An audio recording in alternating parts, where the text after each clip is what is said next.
Radiance Eternity. High-rise apartments in the heart of OMR. See what OG luxury feels like. Minnambalam நேயர்களுக்கு வணக்கம். நான் விஷால் பொலிவர். இன்றைய நேர்காணலில் நம்மோடு இணைந்திருக்கிறார் டெல்லியிலிருந்து பத்திரிகையாளர் நிரஞ்சன் குமார். வணக்கம். வணக்கம். தமிழ்நாட்டினுடைய சட்டப்பேரவை தேர்தல் வாக்குப்பதிவு நேற்று முடிவடைந்தது. ஆனா அப்படியே நம்ம பார்த்தோம்னா வெஸ்ட் பெங்காலிலுமே நேற்று முதல் கட்டமாக வாக்குப்பதிவு அப்படின்றது நடைபெற்றது. தமிழ்நாட்டுல ரொம்ப அமைதியாகவே நடந்தது. ஒரு சில இடத்துல சலசலப்புகள் அப்படின்றது இருந்துச்சு. பட் வெஸ்ட் பெங்கால்ல பார்த்தோம்னா மிகப்பெரிய அளவுக்கான ஒரு வன்முறை நம்ம காட்சிகளை நம்ம செய்திகளை பார்க்கிறோம். அங்கேயுமே அங்கொன்றும் இங்கொன்றுமாகத்தான் இருக்கா, அல்லது வெஸ்ட் பெங்காலினுடைய அந்த கள நிலவரம் அப்படின்றது எப்படி இருக்கு, அதை நம்ம எப்படி புரிஞ்சுக்கிறதுங்கிறது? இல்ல, மேற்கு வங்கத்துக்கும் வன்முறைக்கும் எந்த அளவுக்கு நெருக்கம் அப்படின்னா, அது இல்லாம இது இருக்காது, இது இல்லாம அது இருக்காது அப்படின்ற அளவுக்கு அவ்வளவு வன்முறை நிறைந்த மண்ணு தான் மேற்கு வங்க மண். ஏன்னா நிறைய காரணங்கள் இருக்கு.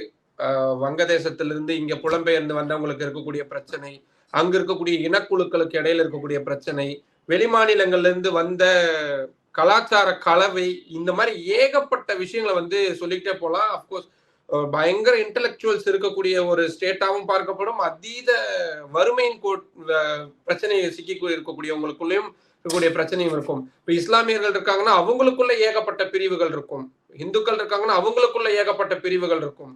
அசைவம் சாப்பிடுறது அப்படின்றது அங்க ஒரு பெரிய இஷ்யூவா இருக்கு. ஏன்னா அங்க மேற்கு வங்காளிகளை பொறுத்த வரைக்கும் அவங்களுக்கு மீன் உணவு அப்படின்றது, அசைவ உணவு அப்படின்றது அவங்களோட உணவுல தவிர்க்கவே முடியாத விஷயங்கள். அப்போ அந்த இத்தனை கலவைகள் இருக்கும் பொழுது ஆப்வியஸ்லி என்ன நடக்குமோ அதுதான் நடந்திருக்கு. தமிழ்நாடு கூட நம்ம எப்பவுமே ஒப்பிடவே கூடாது. ஏன்னா தமிழ்நாட்டுல இருக்கக்கூடிய அரசியல் கட்சிகள் பாத்தீங்கன்னா எந்த கட்சிகளுமே வன்முறையில இருந்து வரல, எல்லாமே கொள்கை அடிப்படையில உருவான கட்சி தான். இப்ப நீங்க திமுக ஏதோ ஒரு கடுமையான ஒரு வன்முறை இருந்தது, அதனால வந்ததுல கொள்கை பிடிப்போட அவங்களோட தெளிவான பார்வையோட தான் வந்தாங்க. ஆனா மேற்கு வங்க மாநிலத்தை பொறுத்த வரைக்கும் அங்க உருவாகக்கூடிய கட்சிகள் எல்லாமே கம்யூனிஸ்டுகள் சுதந்திர காலகட்டம் தொடங்கி அவங்க ஒரு 30-32 ஆட்சி கால தொடர் ஆட்சி காலமாகட்டும், காங்கிரஸ் கட்சி அங்க வேரூன்றணும்னு நினைச்சு அங்க அவங்க பண்ணிக்கிட்டு இருந்த பாலிடிக்ஸ், இது எல்லாமே பாத்தீங்கன்னா வன்முறையுடைய அடையாளம் தான். திரிணாமுல் காங்கிரஸ் கட்சியே, மம்தா பானர்ஜியே கடுமையான வன்முறைக்கு ஆளாக்கப்பட்டு ரத்தம் சொட்ட சொட்ட அவங்களுடைய அந்த போராட்ட களங்கள்ல இருந்துதான் அவங்க உதித்திலிருந்து வந்தவங்க. அந்த ஃபார்முலாவை தான் பாஜகவும் இப்போ பின்பற்றிட்டு இருக்காங்க. ஸோ வன்முறை அப்படின்றது அங்க புதுசு கிடையாது. எனக்கு தெரிஞ்சு இந்த வருஷம் ஓரளவுக்கு கம்மியாயிருக்கு. ஏன்னா துணை ராணுவ படையினர் அத்தனை பேருமே குவிக்கப்பட்டிருக்கிறாங்க. ஒரு எலெக்ஷனுக்கு ஒரு 2 நாளைக்கு முன்னாடி இந்தியாவில் எங்கேயுமே பார்க்க, இப்ப தமிழ்நாட்டில் நடக்கும் டிஜிபி ஆகட்டும் இல்லாட்டி லோக்கல் இருக்கக்கூடிய எஸ்பிஸ்க்கு டைரக்ஷன்ஸ் போகும். ஆனா இங்க துணை ராணுவ படையினருடைய தலைமை அதிகாரிகள் எல்லாருமே கொல்கட்டாக்கு வரவழைக்கப்பட்டு அவங்க ஒவ்வொரு பெட்டாலியனுக்கும் இன்ஸ்ட்ரக்ஷன் கொடுத்தாங்க. ராணுவ டேங்கிகள் அங்கங்க நிறுத்தப்பட்டிருந்தது. கண்ணீர் புகை கொண்டு வீசக்கூடிய அந்த வாகனங்கள்ல இருந்து அவ்வளவு ஏற்பாடுகள். ஏன்னா எதுவும் நடந்துடக்கூடாது அப்படின்னு முதல்ல ராணுவமயமாக்கப்பட்டிருக்கா. நிச்சயமா. ஏன்னா அங்க வேற ஆப்ஷனே கிடையாது. வாக்குச்சாவடி மையத்துல குண்டு எடுத்து வீசிடுவாங்க, ஜஸ்ட் லைக் தட்னு போடுவாங்க. துப்பாக்கி சூடு அப்படின்றது நடக்கும். என்ன நடக்குதுன்னு இது இந்த ஒரு குறிப்பிட்ட கட்சி தான் கிடையாது. கட்சி பாகுபாடு இல்லாம எல்லா கட்சிக்குமே இந்த வன்முறை அப்படின்றத கையில் எடுப்பாங்க. மம்தா பானர்ஜி பண்ண ஒரு விஷயத்தையும் எடுத்துக்கலாமே. மம்தா பானர்ஜி ஐபேக் நிறுவனத்துல அமலாக்கத்துறையினர் சோதனை நடத்துறாங்க. போலீஸ்காரங்களை கூப்பிட்டுக்கிட்டு ஒரு சிஎம் அந்த சோதனை நடக்கக்கூடிய இடத்துக்கு போய் அங்க இருக்கக்கூடிய அதிகாரிகள்கிட்ட டாக்குமெண்ட்ஸ் எல்லாத்தையுமே பறிக்கிறாங்க. சரி, அது சரியா தவறான்றதுக்குள்ள நம்ம போகவே வேணாம். ஆனா தமிழ்நாட்டுல அப்படியான சினாரியா இருக்கவே இருக்காது. இப்போ கவர்னருக்கு எகென்ஸ்டா நடக்கும் அப்படின்னா நம்ம என்ன பண்ணுவாங்க, சட்டமன்றத்துல பேசும் பொழுது அவை குறிப்புல இருந்து நீக்கிறாங்கன்னா உடனே கத்துவாங்க, குரல் கொடுப்பாங்க. இந்த மாதிரிதான் இருக்குமே தவிர இந்த நம்மளோட 1990-91 இருந்த அந்த காலகட்டம் இப்பெல்லாம் கிடையாது. அறிக்கையில சண்டை போட்டுக்குவாங்க, அந்த மாதிரி இருக்குமே தவிர வன்முறை அப்படின்னு. ஆனா மேற்கு வங்கத்துல அது ரொம்ப இயல்பா இருக்கக்கூடியது. ஏன்னா அப்படி பண்ணாதான் அங்க பாலிடிக்ஸே பண்ண முடியும்ன்ற ஒரு சூழல், கடுமையான பிரிவினர் இருக்கும். நீங்க வங்கதேசத்துல என்ன நடந்துச்சு, உங்களால இப்ப அங்க நடந்த வன்முறை, ஆட்சி மாற்றம் எல்லாமே நீங்க பார்த்திருப்பீங்க. அது எல்லாமே அந்த வீரியம் தான். ஸோ அதோடைய தாக்கம் ஆப்வியஸ்லி இங்க மேற்கு வங்கத்திலையும் உணரப்படும் அப்படின்றத நம்ம புரிஞ்சுக்க வேண்டியதா இருக்கு. ஸோ அதுதான் இவ்வளவு பெரிய வன்முறைக்கான காரணமா இருந்திருக்கு. இல்ல அதே போல இப்போ இந்த களம் அப்படின்றது எப்படி இருக்கு? நேற்று கிட்டத்தட்ட ஒரு 182 தொகுதிகளுக்கு மேல வாக்குப்பதிவு நடந்திருக்கு. இதுல முக்கியமா என்ன பார்க்கப்படுதுன்னா, கடந்த முறையை விட கிட்டத்தட்ட 90% மேல போலிங் ஆச்சு அப்படின்னு சொல்லுவாங்க. இது இயல்பா நடக்கக்கூடிய விஷயமா, இல்ல ஏதோ சம்திங் அங்க நடக்கிறதுனால இவ்வளவு பெரிய சேஞ்சஸ் நம்ம எடுத்துக்கலாமா? இல்ல, தமிழ்நாடு எலெக்ஷன் கூட மேற்கு வங்கம் வந்ததுன்றதுனால தமிழ்நாடுக்காரங்க நிறைய பேர் மேற்கு வங்கத்தில் என்ன நடந்துச்சுன்றதை கவனிக்கல. சட்ட போராட்டம் ஒரு பக்கம், அரசியல் ரீதியிலான போராட்டம் ஒரு பக்கம், மக்கள் போராட்டம்னு எல்லாமே அங்க போராட்டமா தான் நடந்துகிட்டு இருக்கு. உதாரணத்துக்கு எஸ்ஐஆர் எடுத்துக்கோங்க. அதாவது சுப்ரீம் கோர்ட் அவங்களுடைய ஆர்டிகல் 142 ஸ்பெஷல் ப்ரொவிஷன்ஸை பயன்படுத்தி சிறப்பு அதிகாரம் அப்படி ஒரு உத்தரவு போட்டாங்கன்னா எதுவுமே பண்ண முடியாது. ஆக்சுவலா எலெக்ஷன் டைம்ல அந்த எலெக்ஷனுக்கான அந்த டைம் இருக்குல்ல, டேட் அனௌன்ஸ் பண்ணி ரிசல்ட்ஸ் சொல்லக்கூடிய அடுத்த நாள் வரைக்குமே எலெக்ஷன் கமிஷன் எந்த ஒரு முடிவு எடுத்தாலும் அதை யாருமே சேலஞ்ச் பண்ண முடியாது. அதுதான் இருக்கக்கூடிய அடிப்படையான விதிமுறை. ஆனா மேற்கு வங்க மாநிலத்துக்கு கொஞ்சம் மாற்றங்களை சுப்ரீம் கோர்ட்டே பண்ணியிருந்தாங்க. ஏன்னா அங்க யாரு நீக்கப்பட்டிருக்கிறாங்க, எதுக்காக நீக்கப்பட்டாங்க? ஏன்னா போன எலெக்ஷன்ல கேண்டிடேட்டா இருந்தவர், அதாவது வாக்காளர் கிடையாது, தேர்தல நின்னவர், அவருக்கு இந்த முறை வாக்கே இல்லை, அவங்களுக்கு ஓட்டே இல்லைன்றாங்க. ஏன்னா மேற்கு அங்க இருந்து இங்க வந்தவங்களா இருக்கிறாங்க. எங்க வெஸ்ட் பெங்கால் வங்கதேசத்துல இருந்து புலம்பெயர்ந்து இங்க வந்தவங்களா இருக்கிறாங்க. ஆனா ரொம்ப வருஷம் ஆச்சு, அவங்ககிட்ட எல்லா டாக்குமெண்ட்ஸ் இருக்கு. அவங்கள வங்கதேசத்துக்காரங்க நிரூபிக்கிறதுக்கு எதுவுமே இல்லை. சந்தேகம் இருந்துச்சு அப்படின்னாலே உடனே பண்ணிடுறாங்க. இப்ப நமக்கு தெரியும் இந்தியால எத்தனை வழக்குகள் நீதிமன்றங்கள்ல நிலுவையில் இருக்கு அப்படின்னு. நீங்க நம்பவே மாட்டீங்க. இந்த எஸ்ஐஆர், அதாவது இப்ப எனக்கு எஸ்ஐஆர்ல என் பேர் விடுபட்டு போச்சு. நான் அங்க இருக்கக்கூடிய ஆபீசர்ஸ் கிட்ட போவேன். இந்த மாதிரி லட்சக்கணக்கான 55 லட்சம் 60 லட்சம் புகார்கள் அப்படின்றது குவியுது. சுப்ரீம் கோர்ட்டுக்கு வராங்க. எலெக்ஷன் கமிஷன் என்ன பண்றதுன்னே தெரியல. எலெக்ஷன் கமிஷன் என்ன பண்ணிட்டாங்க, ட்ரிபியூனல் தீர்ப்பாயம்னு சொல்லுவாங்களா, பசுமை தீர்ப்பாயம், கம்பெனிகள், அந்த மாதிரி எக்ஸ்க்ளூசிவா தீர்ப்பாயத்தை அமைச்சிட்டாங்க. எந்த அளவுக்கு சீரியஸ் ஆனதுன்னா, கல்கட்டா உயர் நீதிமன்றத்துடைய தலைமை நீதிபதி இருப்பாரு. நீங்க ஜட்ஜுங்கெல்லாம் எடுத்துக்கலாம். ஆனா மேற்கு வங்க மாநிலத்தில் இருக்கக்கூடிய ஜட்ஜுங்க மட்டும் பத்தலையா, கவலைப்படாதீங்க. பக்கத்து ஸ்டேட்ல ஜார்க்கண்ட்ல இருந்து, பீகார்ல இருந்து எங்கெங்கெல்லாம் உங்களுக்கு ஜட்ஜுங்க இருக்கிறாங்க, ஓய்வு பெற்ற நீதிபதிகள்லாம் எங்கெங்கெல்லாம் இருக்காங்க, அவங்க எல்லாரையும் கூப்பிட்டுக்கோங்க, கூப்பிட்டு இந்த ட்ரிபியூனல் நடத்துங்க அப்படின்றாங்க. இந்த ட்ரிபியூனல்ல அதே மாதிரி 60-70 லட்சம் வழக்குகள் ஒரு 2-3 வார காலத்துக்குள்ளே போய் குவியுது. நம்பவே மாட்டோம் நம்ம. ஏன்னா நம்மளோட நீதிமன்றங்களை எவ்வளவு லேட்டா ஒர்க் பண்ணுவாங்கன்னு நமக்கு எல்லாருக்குமே தெரியும். ஒரு நாளைக்கு 1.5 லட்சம் வழக்குகள், 2 லட்சம் வழக்குகள், 4 லட்சம் வழக்குகள் ஒரு நாளைக்கு. நான் சொல்றது ஒரு நாளைக்கு இந்த தீர்ப்பாயங்கள் இத்தனை வழக்கு. அதாவது இப்ப நான் போய் சொல்லுவேன், நான் போய் புகார் கொடுத்திருப்பேன், என் பேர் எஸ்ஐஆர்ல இல்லைங்க அப்படின்னு. அவங்க சொல்றதா முடிவு, அதாவது அந்த ட்ரிபியூனல். ஆனா நீங்க ஒரு நாளைக்கு லட்சக்கணக்கான வழக்குகளை எப்படி ஹேண்டில் பண்ண முடியும்? நீங்க அந்த டாக்குமெண்ட்ஸை வெரிஃபை பண்ணணும்னாலே உங்களுக்கு எவ்வளவு பெரிய சிக்கல் நிறைஞ்ச விஷயம். அது ஒரிஜினலான்னு பார்க்கணும், ஜெராக்ஸான்னு பார்க்கணும், டூப்ளிகேட்டான்னு பார்க்கணும், நோட்டீஸ் கொடுக்கணும், நோட்டீஸுக்கு இவ்வளவு பிரச்சனை இருக்கு. ஆனா லட்சக்கணக்கில் முடிச்சாங்க.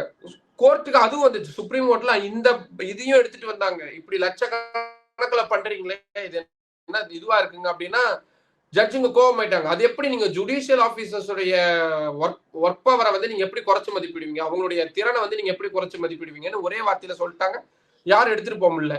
மால்டான்னு ஒரு இடம், அங்க இந்த இந்த ட்ரிபியூனல்ஸ்ல இருக்கக்கூடிய ஆபீசர்ஸை சிறைப்பிடிச்சிட்டாங்கன்ற ஒரு புகார். கோர்ட் அந்த திட்டிட்டாங்க. யார? West Bengal government. இப்ப மொத்தமா இருக்கிறது யாருக்கிட்ட? எலெக்ஷன் கமிஷன் கிட்ட. ஆனா மேற்கு வங்க மாநில முதல்வர் மம்தா பானர்ஜியும் போலீஸ் ஆபீஷியல்ஸையும் எலெக்ஷன் சுப்ரீம் கோர்ட் அந்த திட்டிட்டாங்க.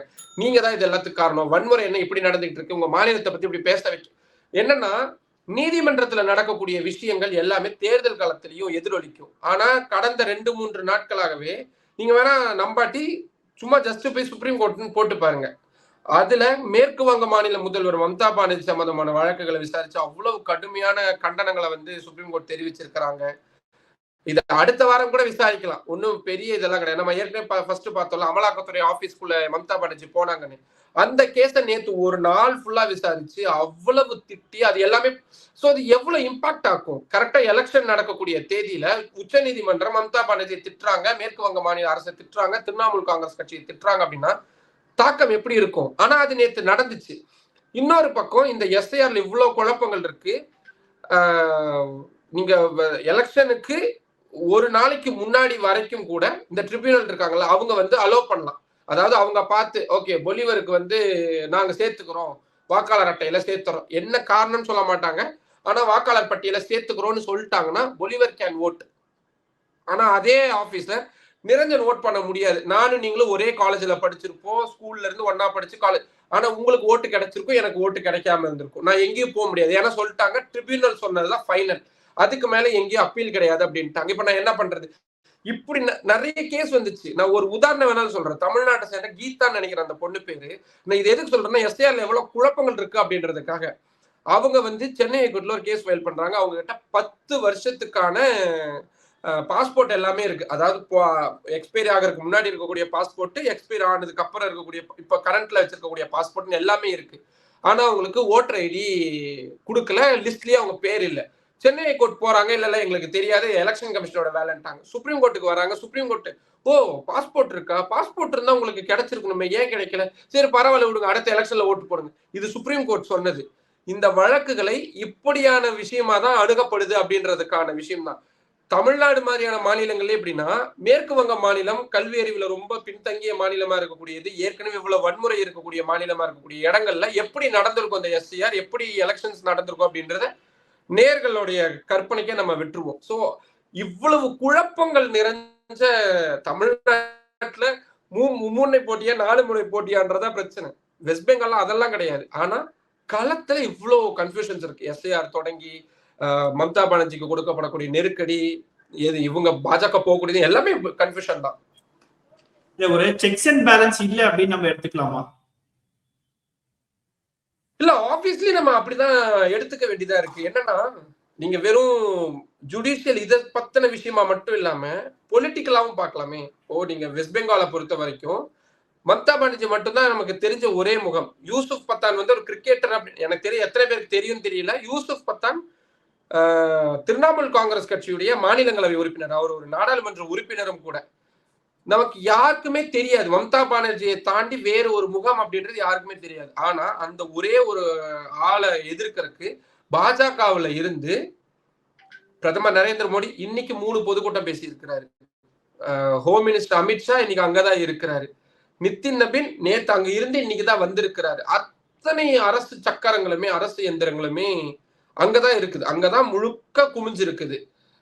திரிணாமுல் காங்கிரஸ் கட்சியை டிக் பண்றதுக்கான ஒரு மிக முக்கியமான விஷயமா தான் இந்த பெண்கள் இடஒதுக்கீடு மசோதாவில் ஒரு பெண்ணா இருந்துகிட்டு பெண்கள் அதிகாரத்துக்கு வரக்கூடாதுன்ற விஷயத்த மம்தா பானர்ஜி பண்ணாங்க அப்படின்றதுதான் ஒரு ப்ரூட்டலான ஒரு அட்டாக்கா இருக்கு. சரி, பாஜக அதை பண்றாங்களா? இன்னொரு பக்கம் காங்கிரஸ், நீங்க ஜெயிக்கிறதுக்கான வாய்ப்பு இல்லை சார்.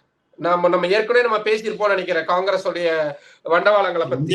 காங்கிரஸோட ரோல் இருக்கோ வெஸ்ட் பெங்கால்ல? நான் என்ன சொல்றேன்னா, அவங்க எங்கேயும் ஜெயிக்க மாட்டாங்க பிரதர். தமிழ்நாட்டிலேயே அவங்கதான். நீங்க அவங்களை இப்போ பாஜக நினைச்சாங்கன்னா போன எலெக்ஷன்ல அவங்களால தனியா கண்டெஸ்ட் பண்ண முடியுது. போன எலெக்ஷனுக்கு அதிமுக கூட்டணி இல்லாம இருக்கும் பட்சத்துல தனியா அவங்களால கண்டெஸ்ட் பண்றதுக்கு வேட்பாளர்களை நிறுத்துறதுக்கான தைரியமா தான் அவங்களுக்கு இருக்கு. காங்கிரஸ் அதை பண்ணவாது முடியுமா அவங்களால தமிழ்நாட்டுல? இது ரியாலிட்டி. இதை சொன்னா கோவம் வரும். அப்போ நீங்க தனியா நின்னா ஜெயிக்கிறதுக்கான வாய்ப்பே இல்லை. அப்ப நீங்க என்ன பண்ணணும்? கூட்டணியில் அங்கம் வைக்கணும். கூட்டணியில் அங்கம் வச்சு என்ன பண்ணணும்? கூட்டணி ஜெயிக்க வைக்கிறதுக்கான வேலையை பார்க்கணும், இல்லாட்டி அமைதியா இருக்கணும். தமிழ்நாட்டுல எப்படி ஒரு கன்ஃபியூஷன் பண்ணாங்களோ இதே கன்ஃபியூஷன் வெஸ்ட் பெங்கால்ல வேற மாதிரி பண்ணிருக்காங்க. என்ன பண்ணிருக்காங்க? ஏற்கனவே திரிணாமுல் காங்கிரஸ் எப்படியாவது ஒழிச்சிடணும் அப்படின்றதுல ரொம்ப தீவிரமா இருக்கிறாங்க பாஜக. அமலாக்கத்துறையை கொடுக்கறதுல என்ன எல்லா விஷயங்களையும் அவங்க பண்ணிக்கிட்டே இருக்கிறாங்க. இவங்களுக்கு அங்க எந்த ரோலுமே கிடையாது. யாருக்கு? காங்கிரஸ்க்கு எந்த ரோலுமே கிடையாது. என்ன பண்ண போறாங்கன்னா அவங்கள ஒரு ஒரு பெரிய ஓவைசி கட்சி அப்படின்னு வேணா சொல்லலாம். ஏஎம்ஐஎம் என்ன பண்றாங்க? எல்லா இடத்துலயும் போய் முஸ்லீம் கேண்டிடேட்ஸை நிறுத்தி வாக்குகளை பிரிச்சு பாஜகவை ஜெயிக்க வைக்கக்கூடிய அந்த டிஃபால்டர் வேலை என்ன பண்றாங்களோ மேற்கு வங்க மாநிலத்தை பெரிய அளவுல பண்றாங்க. மம்தா பானர்ஜியை கடுமையா நீங்க ஆட்சி அமைக்க போறது கிடையாது, சும்மா தான் இருக்க போறீங்க. மிச்சர் கொடுத்தா சாப்பிட்டு இருக்கக்கூடிய வேலையை தான் பார்க்க போறாங்க. அப்ப பேச அமைதியாவது. இன்னைக்கு நேத்து கூட ராகுல் காந்தி ஒரு வீடியோ போட்டிருக்காரு மம்தா பானர்ஜியை கடுமையா தாக்கி. எனக்கு தெரிஞ்ச ஒரு மேற்கு வங்க மாநிலத்துல பிஜேபி எப்படி எந்த அளவுக்கு அவர் திட்டுறாரு, இஸ்லாமியர்களுக்கு எதிராக பாஜக நடந்துக்கின்ற மாதிரியான விஷயங்கள்லாம் சுட்டி காட்டுறாரு எனக்கு தெரியல. முழுக்க முழுக்க மம்தா பானர்ஜியை திட்டக்கூடிய. அப்ப என்ன ஆகுதுன்னா அட்டாக் எப்படி வருது? ஒரு பக்கம் பாஜக பண்றாங்க, இன்னொரு பக்கம் கூட்டணியில வெளியே கூட்டணியில் இருக்கக்கூடிய காங்கிரஸ் கட்சியும் ராகுல் காந்தி. எனக்கு தெரிஞ்ச அந்த மேற்கு வங்க மாநிலத்துக்கு போய் பிரச்சாரம் பண்ண வேலையை ராகுல் காந்தி தமிழ்நாட்டுல வந்திருந்தா இன்னும் ஒரு 1% ஓட்டு அவங்களுக்கு அதிகமா இருக்கலாம். அங்கெல்லாம் விட்டாரு. மேற்கு வங்க மாநிலத்தை பிடிச்சி அந்த உழுக்கிட்டு இருக்கிறாரு. சோ எனக்கு தெரிஞ்சு இது ஒரு மாதிரி ஒன் சைடடான எலெக்ஷனா தான் நான் பாக்குறேன்.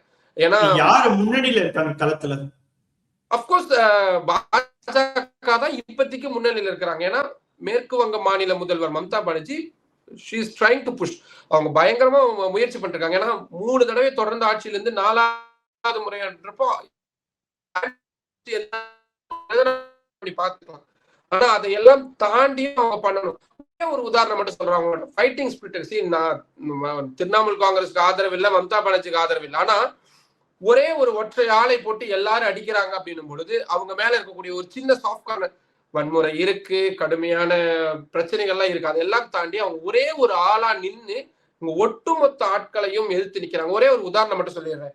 அவங்களுக்கு பயங்கரமான பேக் பெயின் இருக்கு. அப்கோர்ஸ் நம்ம பார்த்தாலே தெரியும், அவங்க ரொம்ப ஏஜ்டான ஆளும் கூட. அவங்களுக்கு உடல் சம்பந்தமான நிறைய பிரச்சனைகள் இருக்கு. அப்ப எனக்கு தெரிஞ்சு கல்கட்டால நினைக்கிறேன் அவங்களுக்கு ஒரு ஒரு ஒரு ரேலி வந்து பிளான் பண்ணிருக்காங்க, நடந்து போற மாதிரி ரேலி. ஆனா என்ன இருக்குது, அவங்களுக்கு அன்னைக்கு கோர்ட்டுக்கு போயிட்டு வந்தது, மற்ற வேலைகள்லாம் இருந்ததுனால அவங்களுக்கு ஈவினிங் போறப்போ பயங்கர டயர்டா இருந்திருக்காங்க. டாக்டர்ஸ் என்ன சொல்லியிருக்காங்க, நீங்க வந்து பிரச்சாரம் பண்ணாதீங்க, போதும், நாளைக்கு பண்ணிக்கலாம், ரெஸ்ட் எடுத்துக்கணும் அப்படின்னு. நிகழ்ச்சி ஏற்பாடாளர் என்ன சொல்றாங்க, ஒன்னும் பிரச்சனை இல்லை, வண்டியை ரெடி பண்ணிருக்கலாம், நீங்க வண்டி மேல நின்று கை காட்டிட்டு போங்க அப்படின்னு சொல்லி சொல்றாங்க. மம்தா பானர்ஜி என்ன சொல்றாங்க, கிடையாது, நான் வருவேன் தானே நீங்க சொல்லியிருந்தீங்க, நான் நடக்கிறேன் அப்படின்னு. எவ்வளவு கிலோமீட்டர் நம்ம நடந்தாங்க? 15 கிலோமீட்டரு. அந்த ரோட்ஸ்ல இவ்வளோ ஹீட், இவ்வளோ மோசமான வானிலை இருக்கக்கூடிய அந்த இடத்துல அவங்க ஒரே ஆளா அந்த இடுப்பு வலிக்கிறப்ப அந்த பெல்ட்டை மட்டும் இறுக்கி போட்டுக்குவாங்க, நடந்தாங்க. இதுதான் அவங்களுடைய ஃபைட்டிங் ஸ்பிரிட். இந்த ஃபைட்டிங் ஸ்பிரிட் அப்படின்றதுதான் மேற்கு வங்க மாநிலத்தில் இருக்கக்கூடிய மக்களை அவங்க நீங்க 15 கிலோமீட்டர் சென்னையில நீங்க ஏதாவது ஒரு ஏரியாவை எடுத்துக்கோங்க, இல்ல பார்க்கக்கூடிய நேயர்கள் அவங்கவுங்க ஊர்களில் இருக்கக்கூடிய ஏதாவது ஒரு மெயின் சிட்டி ஏரியாவை நினைச்சுக்கோங்க. இப்ப நான் கோயம்புத்தூர்காரன், எனக்கு வந்து டவுன் ஹால்ல இருந்து ஏர்போர்ட் போற வழி அவ்வளவு தூரம், கிட்டத்தட்ட அது அந்த அந்த 15 கிலோமீட்டருக்குள்ளதான் வரும்னு வச்சுக்கோங்களேன். அவ்வளவு தூரத்தையும் ஒரு மாநில முதல்வர் நடந்து போறப்போ சைட்ல கடையில இருக்கிறவங்க, பக்கத்துல இருக்கிறவங்க சும்மா வேடிக்கை எல்லாருமே பார்ப்பாங்க, நிறைய பேர் கூட நடந்து வருவாங்க. அப்படிதான் நீங்க மம்தா பானர்ஜி ஸ்டேஜ்ல பாத்திருக்கீங்களா? அவங்களுக்கு போடியமே இருக்காது. நீங்க அவங்களோட வீடியோ கிளிப்ஸ் எல்லாம் எடுத்து பாருங்க. இப்ப தமிழ்நாடு சீஃப் மினிஸ்டர் பேசுவாரு, போடியம் இருக்கும். எடப்பாடி பழனிசாமி பேசுவாரு, போடியம் இருக்கும். மோடி பேசுவாரு, போடியம் இருக்கும். ப்ராம்ப்டர் கூட இருக்கும், எல்லாருக்குமே இருக்கும். மம்தா பானர்ஜி மேடையில பேசுறாங்கன்னா அவங்களுக்கு அந்த போடியம் அப்படின்றது இருக்கு. ஏன்னா அவங்க நடந்துகிட்டே பேசுவாங்க. அந்த நடை அப்படின்றது இருக்குல்ல, அந்த வாக்கிங் ஸ்டைல், அதுதான் அவங்களுடைய ஒரு ஒரு மிக முக்கியமான ஆயுதமா அவங்க பயன்படுத்துறது. ஸோ களம் இப்படி எல்லா விஷயத்திலையும் நெருக்கிறதுனால பாஜக கொஞ்சம் முன்னணியில இருக்கிறாங்க, முன்னோக்கி இருக்கிறாங்க. ஆனாலும் லாஸ்ட் எலெக்ஷன்ல எனக்கு நல்ல ஞாபகம் இருக்கு, அத்தனை கருத்து கணிப்புகளே என்ன சொல்லுச்சுன்னா, மம்தா பானர்ஜி ஜெயிச்சாலும் ரொம்ப மார்ஜின்ல ஜெயிப்பாங்க, பாஜக முதல் முறையா வங்கத்துல வந்து ஆட்சியை பிடிக்கிறாங்க, அப்படி இப்படின்னு தான் எல்லா கருத்துக்களையும் சொல்லிச்சு. ஆனா அந்த கருத்து கணிப்புகள் அத்தனையுமே உடச்செறிஞ்சு ஒரு பெரிய ஹிஸ்டரியை வந்து அவங்க ரீக்ரியேட் பண்ணியிருந்தாங்க. ஹோப்பிங் இந்த தடவை அந்த மாதிரி ஆகுமா, இல்ல பாஜக முதல் முறையா பிடிச்சி ஹிஸ்டரி அமைப்பாங்களா? அப்படியே திரிணாமுல் காங்கிரஸ் வந்தாலுமே எவ்வளவு நாளைக்கு இருப்பாங்க? ஏன்னா இப்போ பீகார்ல என்ன நடந்துச்சுன்னு நம்ம பார்த்திருப்போம். ஸோ அந்த மாதிரி ஏதாவது நடக்குமா அப்படின்றதெல்லாம் பொறுத்து இருந்தா பார்க்க. நிச்சயம் தொடர்ந்து பேசணும். பல்வேறு கேள்விகளுக்கு மிக ஆழமாக பதில் தந்தமைக்கு நன்றி. நன்றி. Radiance Eternity, high-rise apartments in the heart of OMR. See what OG luxury feels like. மின்னம்பலம்.com, தமிழின் முதல் மொபைல் பத்திரிகை.